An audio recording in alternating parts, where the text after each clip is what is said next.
A special summit between U.S. President Joe Biden and leaders of the Association of Southeast Asian Nations, or ASEAN, has been postponed indefinitely. Conflicting schedules among ASEAN member states was cited as the main reason for delaying the meeting, originally scheduled for early this week. But what is really brewing below the surface? The Biden administration has said being a reliable partner and empowering ASEAN are top priorities for the U.S. But how do ASEAN members see the situation? Are there split opinions among members? If so, could diverging stances on issues such as the war in Ukraine pull ASEAN apart? Joining me today from Southeast Asia are Professor Ihsan Oh, Principal Advisor at the Pacific Research Center in Kuala Lumpur, Malaysia, and Aaron Jed Rabena, Research Fellow at the Asia Pacific Pathways to Progress in Manila, the Philippines. Gentlemen, welcome very much to The Point. Professor Oh, let me go to you first.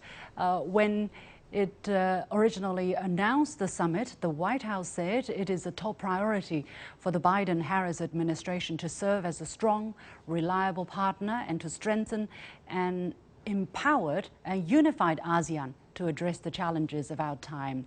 What is the message the U.S. wants to send to ASEAN countries, and why is the meeting delayed? Well, I think the Biden administration, at least initially, would like to send a very strong message that the United States is coming back to the region. Of course, in what form it would come back, that was to be defined. And such a summit whereby Biden will have the opportunity to meet the senior leaders of these countries would be an opportunity for the Biden administration to spell out exactly what does it mean by the U.S. coming back to the region. But of course, I think superficially, of course, that the summit has been postponed due to scheduling conflict. Granted, of course, holding it right before the Muslim holy month of Ramadan would have such a problem. But I think there might be some other, for example, differences in opinions and so on. What exactly are the opinions, Professor Oh? Well, because the timing of the summit would coincide, for example, with the conflicts in Ukraine. And I think in Southeast Asia, I think there are two different schools of thought as to how to approach the Ukrainian crisis. And the U.S., I don't think at this point is able to put such a consensus among all the Southeast Asian countries as to the Ukrainian crisis, for example. Aaron, what is your opinion on the reasons why ASEAN countries have not prioritized meeting the United States president? Because this is the president of the most powerful country in the world, and yet they have said basically, no, we are not meeting this time. Firstly, thank you, Ms. Liu-Sin, for having me. It's great to be with you. I think there's two things we can explain this incident. On the side of the ASEAN, I think we can see that there has been a problem when it comes to harmonizing the schedules of the ASEAN heads of state. And I think many ASEAN countries are also preoccupied, with their, domestic affairs. And secondly, I think we can also see that the United States or Washington continues to be, busy with the Ukraine issue. So I think both sides are still trying to find, a very suitable time for this to be pulled off. Yeah.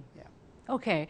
The ASEAN foreign minister's statement issued on March the 3rd after the attack started in Ukraine by Russia described Russia's actions in Ukraine as military hostilities. It says ASEAN foreign ministers are deeply troubled by the intensifying gravity of the situation and ensuring worsening humanitarian conditions resulting from the ongoing military hostilities in Ukraine. So, Professor Oh, help us understand what is ASEAN foreign minister's statement What is the message they're trying to send?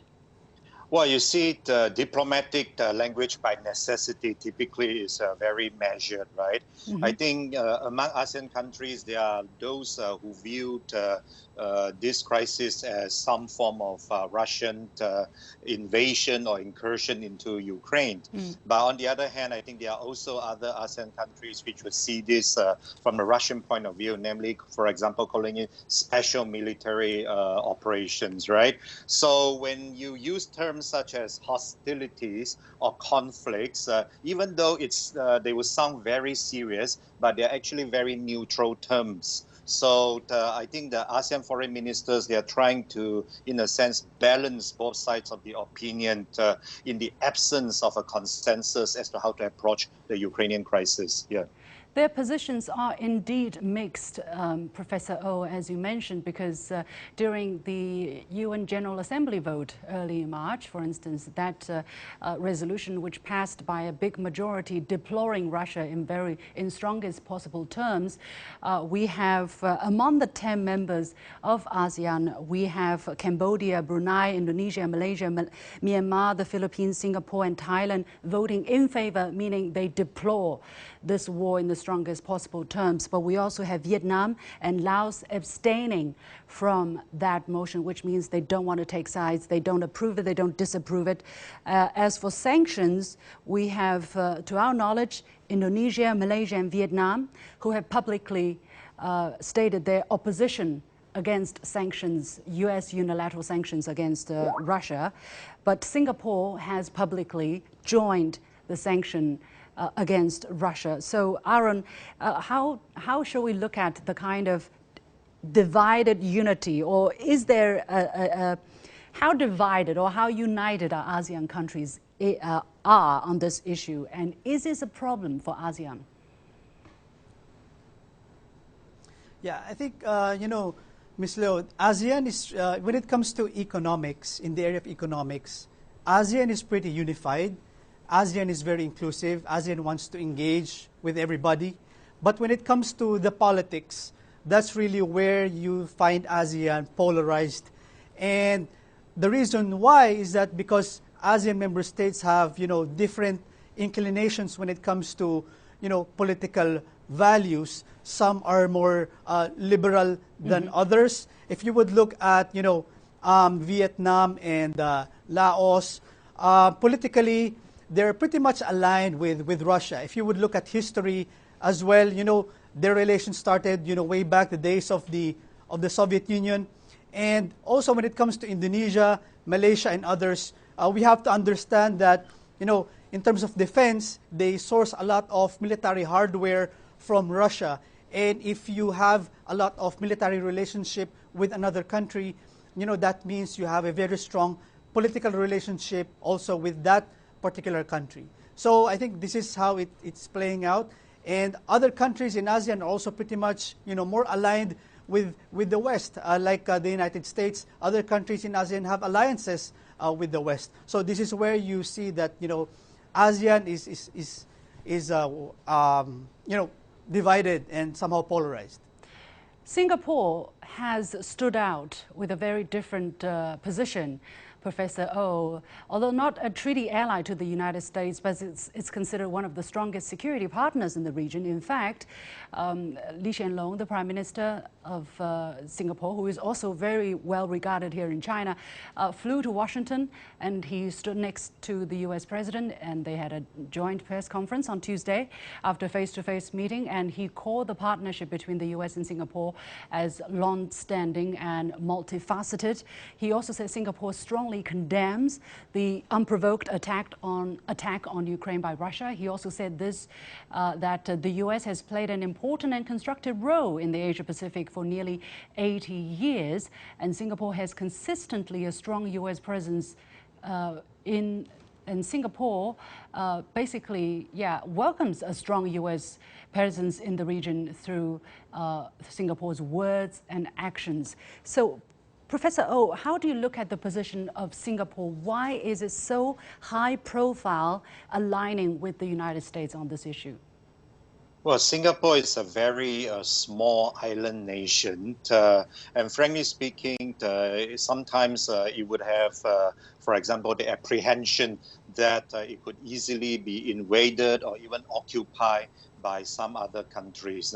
So traditionally, Singapore, it's almost like what we would call a pseudo treaty ally of the United States, with U.S. Military presence in Singapore. And even though the US does not explicitly say they guarantee the security of Singapore, but well, their physical presence there would deter some potential aggressors from entering Singapore. But just like any other ASEAN country, you will notice that Singapore is also trying to balance, for example, between the United States and China. While Lee Hsien Loong is currently in Washington, D.C., we may recall that last month during the Winter Olympics, the president of Singapore attended the opening ceremony and so on. So they are constantly trying to balance all these superpowers. Well, China doesn't see itself as a superpower. This is one thing. Secondly, China believes that country big and small makes no difference. They need to be respected. They should be respected. But to follow up on the relationship between China and Singapore, something which is very important, because if you look at China's trade and investment, or especially investment with Singapore, Singapore is the biggest investment destination and source of investment from ASEAN for China. Aaron, how do you look at this relationship between China and Singapore now that Singapore has shown a very strong inclination to stand side by side? You know, the optics are very important. I think what Singapore is trying to do is that, you know, they're trying, it's a delicate balancing act that they're doing.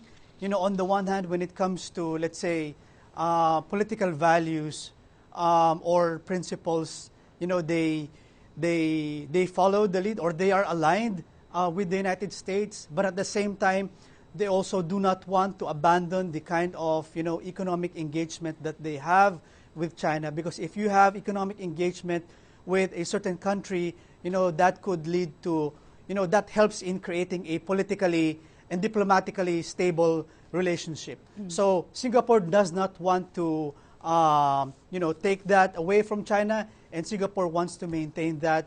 And so also by virtue of the, you know, the so-called ASEAN centrality, in ASEAN centrality, what that means is ASEAN engages with all the major powers, with all the great powers, and that's why you have ASEAN +1, +3, +6, +8, yeah.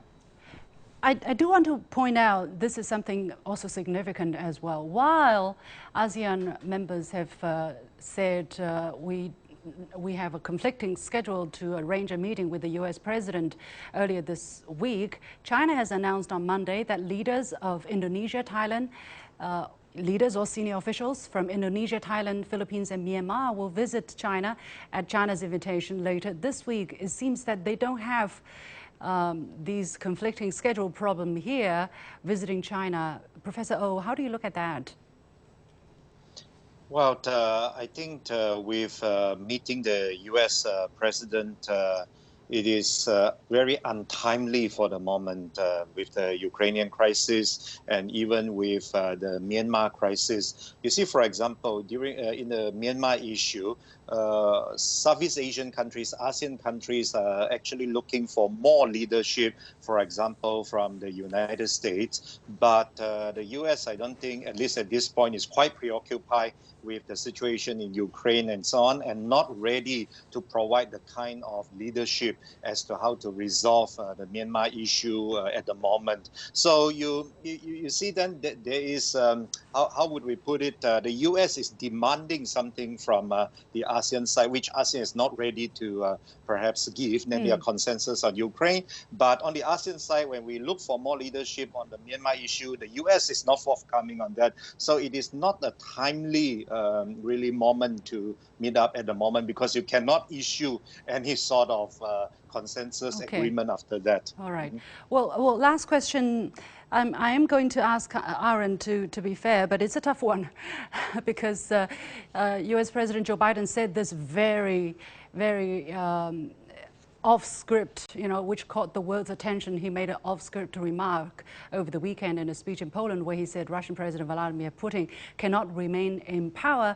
The U.S. ambassador to NATO, for instance, tried to contextualize his words and say that the U.S. does not have a policy of regime change in Russia, full stop. Yet President Biden said after that he's not walking back anything. So how is that being perceived in ASEAN or in the country where you are in the Philippines? Well, I think what the impression that many people get out of that statement is that the U.S. president no longer wants the likes of him or somebody like him to be in power, because of course to the United States he has done something that's unthinkable, unimaginable. So they no longer want a president like him to lead Russia, and perhaps they want somebody else to succeed him. So I think it's a natural consequence of the United States not liking what Russia did in Ukraine. So they want the entire leadership of President Putin out. Yeah, so I think that's the immediate interpretation. Thank you so much. Perspectives from Kuala Lumpur and Manila, of course, and there are 10 altogether countries from ASEAN, so we cannot say that we represent everybody. But so appreciated for Professor Eason Oh, Principal Advisor at the Pacific Research Center, and Aaron Jed Rabena, Research Fellow at the Asia Pacific Pathways to Progress. Thank you for joining us.